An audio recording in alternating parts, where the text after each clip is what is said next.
I think the first thing for us as we lean into today's message, takeaways for us is this. Number one, we got to realize God's preference is for the ordinary.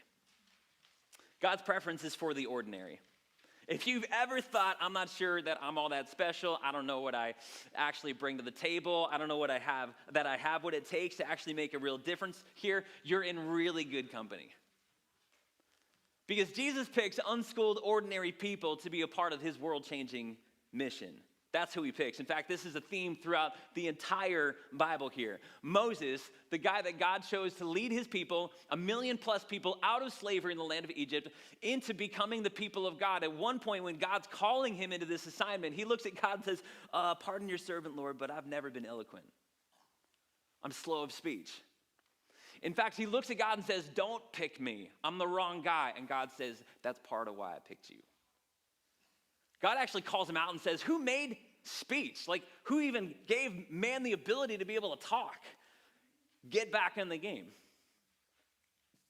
God chose some of the least likely people to be a part of some of his most miraculous movements in history. In fact, in the ancient world, when the firstborn son was supposed to be the one who was leading everything and getting all the privileges and the accolades and the platform, God consistently chose the younger brother.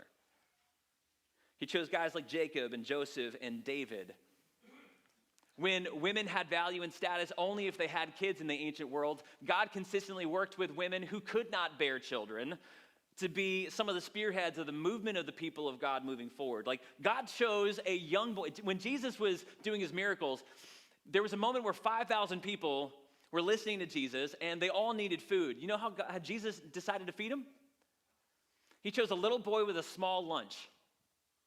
Couple fish, couple loaves, and he said, that's who I'm going to choose. And ended up doing this miraculous thing of multiplying the bread, multiplying the fish. God prefers the ordinary. He prefers ordinary people